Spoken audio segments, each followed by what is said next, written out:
ఇది వాస్తవం. ఇకపోతే ఇక రేవ్ పార్టీ విషయానికి వస్తే ఆ మధ్య జరిగిన బెంగళూరు రేవ్ పార్టీ విషయంలో నటి హేమ బాగా హైలైట్ అవ్వటం, ఆవిడ లేదు నేను ఇక్కడే హైదరాబాద్లో ఉండి ఇలాంటి ఇష్యూస్ అన్నీ చూసాం. చివరికి ఆవిడ మీద ఇప్పుడు ఛార్జ్ షీట్ ఫైల్ అయినటువంటి పరిస్థితి. అవును. అంటే ఆవిడ ఒక్కరి మీద కాదండి, 88 మందిని నిందితులుగా ప్రకటిస్తూ వాళ్ళు ఛార్జ్షీట్ దాఖలు చేసి దాంట్లో ఈవిడ మీద అంటే ఆవిడ ఆల్రెడీ కొన్ని టెస్ట్ రిపోర్టులు చూపించారు, నాకే సంబంధము లేదని ఆ టెస్టుల్లో ప్రూవ్ అయిపోయిందని చెప్తూ ఆవిడ మా అసోసియేషన్ నుంచి ఆవిడని బహిష్కరించారు అంతకుముందు. అయితే ఈ రిపోర్టులు చూపించిన తర్వాత మంచు విష్ణు గారు ఆ బహిష్కరణని వెనక్కి తీసుకుంటూ ఆవిడని తిరిగి మాలోకి తీసుకున్నారు.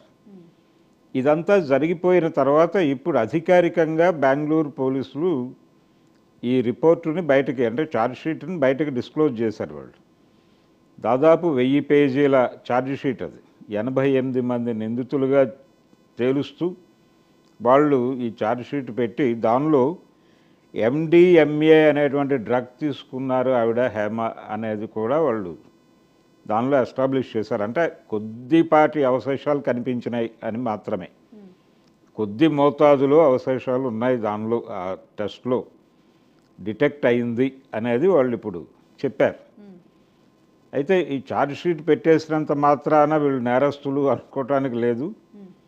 ఇది కంటెస్ట్ చేస్తారు ఎలాగూ, కోర్టులో కంటెస్ట్ చేసిన తర్వాత అప్పుడు జడ్జి గారు ఏ నిర్ణయం తీసుకుంటారు అనే దాని మీద నిర్ణయం ఉంటుంది. వీళ్ళ మీద నార్కోటిక్స్ సెక్షన్ 27 కింద అయితే కేసు బుక్ అయింది. ప్రస్తుతం ఆవిడ పేరు ఛార్జ్షీట్లో ఉంది. ఆవిడ డెఫినెట్గా వాయిదాలకు వెళ్ళాలి, అడ్వకేట్ని పెట్టుకోవాలి. ఆవిడ ఆర్గ్యుమెంటు త్రూ అడ్వకేట్ కోర్టుకి విన్నవిస్తారు. కోర్టు ఏ మేరకు కన్సిడర్ చేస్తారు, అలాగే విట్నెసెస్ ఏమిటి, సాక్ష్యాధారాలు వీళ్ళకి అనుకూలంగా ఉన్నాయా ప్రతికూలంగా ఉన్నాయా, వాళ్ళు ఏం చెప్పబోతున్నారు కోర్టులో, ఛార్జ్షీట్లో ఉన్నటువంటి సాక్షులు ఎవరు, ఇవన్నీ బయటకు రావాల్సి ఉంది. మొత్తానికి ప్రాథమికంగా అయితే ఆవిడ కేసులో ఉన్నారు. అలాగే టెస్ట్లో కూడా కొద్దిపాటి అవశేషాలు కనిపించినట్టుగా వాళ్ళు చెప్తున్నారు. ఆ డ్రగ్ పేరు కూడా మెన్షన్ చేశారు వాళ్ళు. సో ఇప్పుడు మా అసోసియేషన్ ఏ నిర్ణయం తీసుకుంటుంది అనేది చూడాలి. అయితే ఒకటి జనరల్గా ఇలాంటి పార్టీస్లో డ్రగ్స్ సర్క్యులేట్ అవుతున్నాయి అనేది అందరికీ తెలిసిన విషయమే. డ్రగ్ సర్క్యులేట్ అవుతోంది అనేది చాలా పార్టీల్లో, ఇప్పుడు హైదరాబాద్లో జరిగినటువంటి పబ్బుల్లో జరుగుతున్నటువంటి దాడులు, రాడిసన్ పబ్లో జరిగినటువంటి దాడి, ఈ డ్రగ్ సర్క్యులేషను, ఎవరు ఈ సరఫరా ఎవరు చేస్తున్నారు అనే దగ్గరికి వచ్చేసరికి వీళ్ళు చాలా కాంక్రీట్గా ఇప్పుడు అక్కడ చెప్తోంది. బెంగళూరు రేవ్ పార్టీకి సంబంధించి ఇద్దరు ఆర్టిస్టులు ఉన్నారు అనేది రాశారు వాళ్ళు. దానిలో హేమ గారితో పాటు ఇంకొక నటి అని చెప్పి రాశారు. ఆ పేరు మెన్షన్ చేయలేదు, కానీ ఆవిడ కూడా కొద్దిపాటి ఉంది, ఇదే డ్రగ్ ఉంది అనే పద్ధతిలో రిపోర్ట్లో ఉంది. అయితే సినిమా వాళ్ళ వరకు ఎందుకు కన్ఫైన్ చేస్తున్నారు, మిగిలిన వాళ్ళ పేర్లు ఎందుకు హైలైట్ కావడం లేదు అనేది ఒక చర్చ. సినిమా వాళ్ళ పేర్లు ఇప్పుడు రాడిసన్ పబ్లో జరిగినటువంటి దాడిలో కూడా చాలామంది ఉన్నారు, రకరకాల ఫీల్డులకు చెందిన వాళ్ళు ఉన్నారు, అక్కడ వివిధ రంగాలకు చెందిన ప్రముఖులు ఉన్నారు. వాళ్ళు ఎవరి పేర్లు బయటకు రాలేదు. సినిమా రంగానికి సంబంధించినటువంటి వాళ్ళ పేర్లు మాత్రమే బయట ప్రస్తావనకు వచ్చినాయి. అలా సినిమా అంటే డ్రగ్స్ అనేది సినిమా పరిశ్రమలోనే ఎక్కువగా వినియోగిస్తున్నారు అనేది ఎస్టాబ్లిష్ చేయడానికి ఒక ప్రయత్నం జరుగుతున్నట్టుగా కనిపిస్తుంది. ఆ నేరేటివ్ కింద చాలామందిని దాచిపెట్టే ప్రయత్నం ఏదో జరుగుతోంది అనిపిస్తుంది ఇలాంటివి చూస్తే.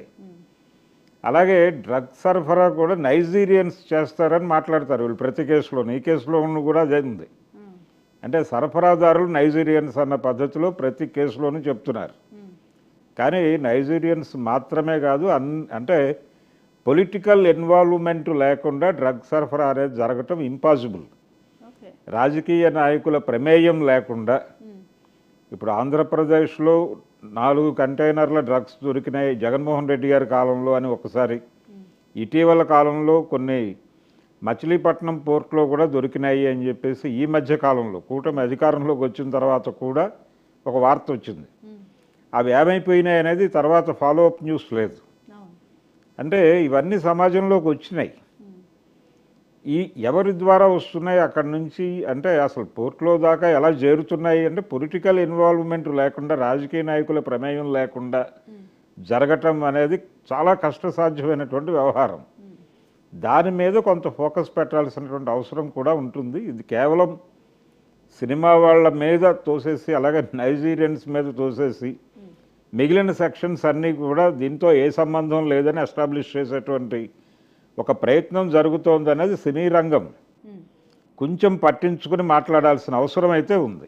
అంటే ఇప్పుడు తెలుగు రాష్ట్రాలు కూడా డ్రగ్ రహిత రాష్ట్రాలుగా చేయాలి అన్న దాని మీద ఒక సీరియస్గా స్టేట్మెంట్స్ అయితే వస్తున్నాయి. మరి ఫోకస్ చేస్తున్నారు, ఫోకస్ చేశారు. నిన్న కూడా మాట్లాడారు ఆయన రేవంత్ రెడ్డి గారు. నిన్న ఈ ఎస్ఐలు వాళ్ళకి అంటే వాళ్ళు శిక్షణ పూర్తి చేసుకున్న సందర్భంగా ఏర్పాటు చేసిన కార్యక్రమంలో ఆయన మాట్లాడారు. మాట్లాడుతూ కొత్తగా మీరు ఉద్యోగాల్లోకి వస్తున్నారు, మీరు ఈ డ్రగ్స్ మీద సీరియస్గా దృష్టి పెట్టండి, ఈ డ్రగ్స్ సరఫరా మీద దృష్టి పెట్టండి అని ఆయన కొత్తగా ఎస్ఐలు అవుతున్నటువంటి వాళ్ళందరికీ కూడా ఒక సూచన కాదు, సీరియస్గానే కాషన్ చెప్పాడు ఆయన. బాబు మీరు మీ విధి విధానాల్లో మీరు నిర్వహించవలసినటువంటి ఖచ్చితమైన విధుల్లో ఇది కూడా ఉంది అని ఒక రకంగా వార్న్ చేశాడు, వాళ్ళని హెచ్చరించారు. ఇది బాగానే ఉంది. అంటే అలాగే సినిమా వాళ్ళ నుంచి కూడా ఆయన కోరుకుంటున్నాడు, ఈ డ్రగ్స్ మీద మీరు డాక్యుమెంటరీస్ చేయండి అది ఇది అని అడుగుతున్నాడు ఆయన. ప్రతి సినిమా వాళ్ళని అడుగుతున్నాడు, వాళ్ళు చేస్తున్నారు. చిరంజీవి గారు ఒక వీడియో చేసి ఇచ్చారు వాళ్ళకి. అలాగే హేమ గారు కూడా ఆవిడ రేవంత్ రెడ్డి గారిని కలవడానికి ప్రయత్నం చేశారు. ఈ కేసు వ్యవహారానికి సంబంధించే కావచ్చు, పవన్ కళ్యాణ్ని అలాగే అంటే ఏపీ ఉప ముఖ్యమంత్రి పవన్ కళ్యాణ్ గారిని కలవడానికి ప్రయత్నం చేశారు ఆవిడ. అలాగే రేవంత్ రెడ్డి గారిని కలవడానికి కూడా ప్రయత్నం చేశారు. ఇద్దరి దగ్గర అపాయింట్మెంట్ దొరకలేదు ఆవిడకి. అయితే ఇప్పుడు ఆయన సీరియస్గానే ఉన్నారు. అయితే మొత్తం సమాజంలో అన్ని సెక్షన్స్కి వ్యాప్తి చెందింది ఇది. వ్యాప్తి చెందినప్పుడు సినిమా వాళ్ళని ఒక్కళ్ళనే కార్నర్ చేయటం వలన చాలామంది ఆ ముసుగులో దాక్కుంటున్నారు అనే అనుమానం ఉంది ప్రపంచానికి. కాబట్టి దాన్ని పట్టించుకోవాలి, దాన్ని కూడా పట్టించుకుని సమాజంలో ఎక్కడెక్కడ జరుగుతోంది, అలాగే ఎక్కడ నుంచి ఒక చోట నుంచి ఒక చోటకి రవాణా జరుగుతుంటే అది ఎవరో చేసేసారని తప్పించుకోవటం కన్నా కూడా గ్రాస్ రూట్లోకి వెళ్ళి ఎవరున్నారు దీని వెనకాల అనేది కొంచెం సీరియస్గా కనుక దాడులు జరిగి కొంత ఎస్టాబ్లిష్ చేయగలిగితే డెఫినెట్గా ఇది తగ్గేటువంటి అవకాశం అయితే ఉంది. ఆ ప్రయత్నం జరగాలి. రైట్. మరి అది